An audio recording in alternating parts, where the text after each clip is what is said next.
O sabor do malte Munique. A refrescância do malte Pilsner. Em uma combinação surpreendente. Uma puro malte saborosa e cremosa. Muito cremosa. Cervejaria Brahma apresenta.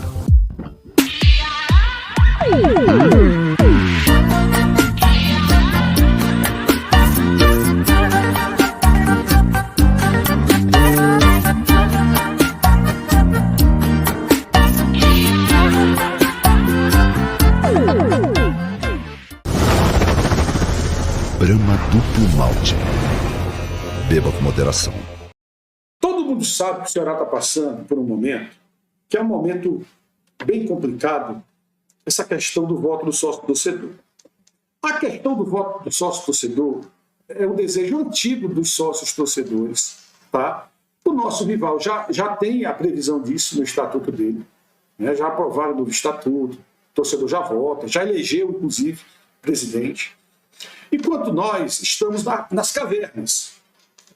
Porque o maior patrocinador do Ceará é a sua torcida. O Ceará dá à sua torcida mais de 1,5 milhão por mês com sócio-torcedor. E esse sócio-torcedor, ele quer ser valorizado, ele quer ter direito a voto. Ora, existem algumas coisas que têm que ser preparadas para que isso aconteça. Eu vou explicar de uma forma mais simples para vocês entenderem. Tá? Hoje o Ceará tem cerca de 30 mil sócios torcedores. Aí o Ceará tem conselheiros e sócios proprietários.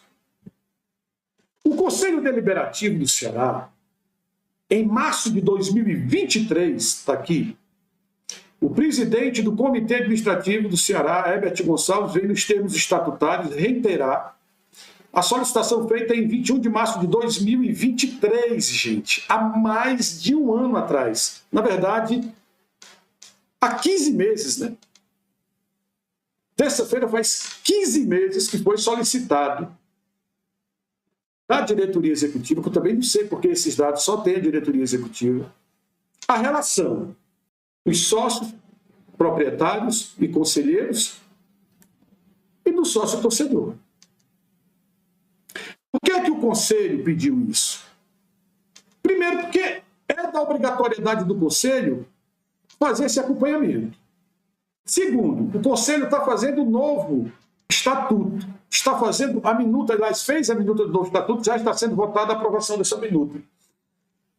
E o Conselho precisa saber, por exemplo, após votado e aprovado todos os itens do novo estatuto, quantos conselheiros estão aptos a votar, quantos sócios proprietários estão aptos a votar, quantos sócios torcedores estão aptos a votar.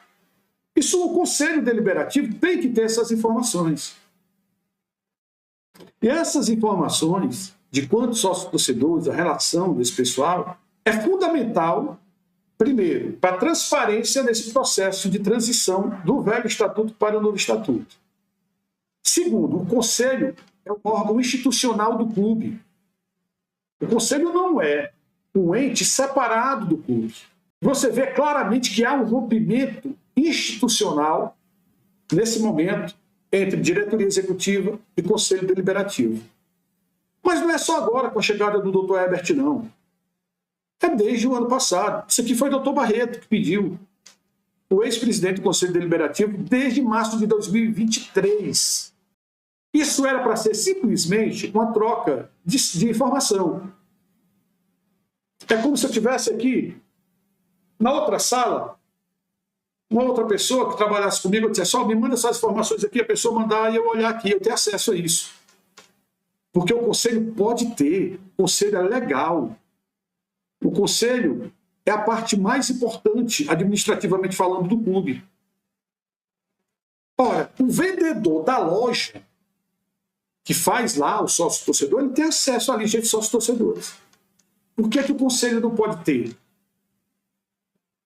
Por que é que essas informações são sigilosas e não podem ser repassadas ao Conselho Deliberativo, ao presidente do Conselho Deliberativo do Ceará? Mas o vendedor, o cara que te vende ingresso quando tu chega lá para comprar com a tua carteirinha, que ele bota teu nome, é que ele tem acesso à lista inteira de todos os sócios torcedores do Ceará. Vocês estão vendo o tipo de incoerência? Um vendedor de uma loja que nem do clube é terceirizada tem acesso a essas informações. O presidente do conselho não pode ter. Porque foi alegado uma resposta a esse ofício aqui do atual presidente, que ele enviou dia 16 de maio, o seguinte.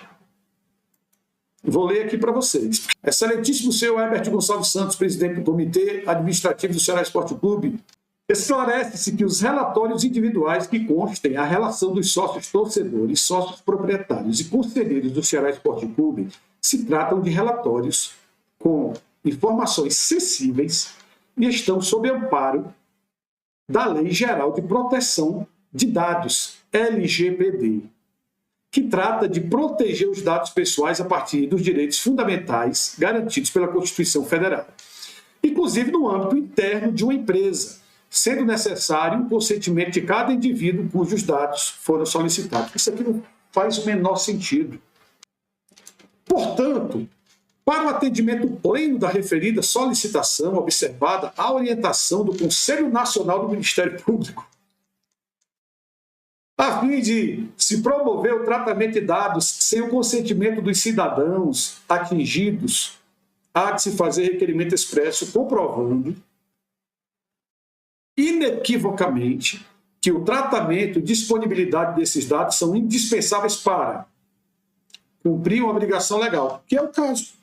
Cumprir uma obrigação legal. Atender uma solicitação do órgão fiscalizador do clube. Executar política pública prevista em lei. Realizar estudos via órgão de pesquisa. Executar contratos. Defender direitos em processos. Preservar a vida e a integridade física de uma pessoa. Tutelar ações feitas por profissionais das áreas de saúde ou sanitárias. Prevenir fraudes contra o clube. Proteger o crédito. Talvez isso aqui seja um dos pré-requisitos, inclusive, que o Conselho quer. Né? Prevenir fraudes contra o titular também seja esse. Né? Atender ao interesse legítimo, que não fira o direito fundamental do cidadão, é outro. Só que, de cara, você já identifica umas 4 prerrogativas que justificam o Conselho solicitar esses dados.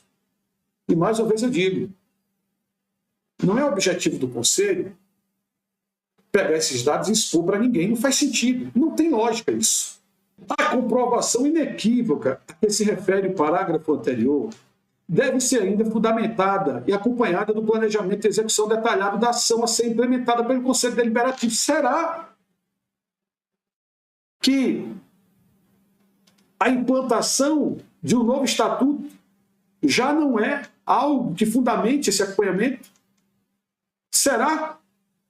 Será que isso não é importante a ponto de justificar isso? Porque até para esse estatuto entrar em pauta, entrar em vigor, tem que ter essas informações. Gente, é completamente fora do imaginável, do razoável. Se a diretoria executiva manda para o Conselho Deliberativo uma lista dessa, numa solicitação interna institucional entre os dois órgãos, como é que eu, sócio-torcedor, estou na minha casa trabalhando, no meu dia a dia, cheio de problema, vou dizer, epa, a diretoria executiva pegou os meus dados e vazou para o Conselho Deliberativo do Ceará. Parece que está vazando assim para bandidos, um grupo de pessoas desqualificadas, ou mandando assim para um grupo que não faz parte do contexto da história, né? Do métier da coisa. Como é que o sócio-torcedor, que o conselheiro, que o sócio-proprietário ia tomar conhecimento de que essa lista está na mão do presidente do Conselho Deliberativo se não houvesse esses rachas aqui, esse rompimento institucional que há dentro do clube? E jamais, isso é para ser um negócio comum. É por e-mail? Tá. Manda esses dados para mim aqui. O cara, na mesma hora, pois não, doutor, tá aqui os dados para o senhor. Era para ser assim. E por que não é? Não sei te dizer. Aí eles alegam lei de proteção aos dados para passar os dados dos sócios proprietários, conselheiros e lista de sócios torcedores para o presidente do Conselho Deliberativo. Mas o vendedor na loja tem todos esses dados. O vendedor, em qualquer loja, você chegar na loja de Iguatemi hoje lá e der seu CPF, o cara puxa lá, tem a relação dos sócios. O vendedor da loja tem acesso a isso. O presidente do Conselho Deliberativo não pode ser, porque a lei proíbe. Segundo o Anacleto Figueiredo Neto, que é diretor cultural e diretor interino de assuntos jurídicos do Ceará. Isso é um claro rompimento institucional. Essa semana, o ex-presidente do Conselho Deliberativo, Humberto Aragão, ele entrou com uma denúncia no Conselho Nacional do Ministério Público para tentar afastar o presidente do Conselho Deliberativo do Ceará, o atual, o Herbert Gonçalves, rapaz. Os porquês, sinceramente. Cara, eu só me assusto, porque eu não consigo entender por que um rapaz novo, empreendedor, de mente empreendedora, de boa posição social, né? Você vê que é um rapaz íntegro, que quer só o bem do Ceará, só cumprir o estatuto. É o que ele diz nas entrevistas dele. Olha, eu vou seguir apenas o estatuto. Aqui para inventar nada, para brigar com ninguém. Só quero seguir o estatuto, só isso. Que é a carta magna do clube. E tem gente contra, eu não consigo entender os porquês.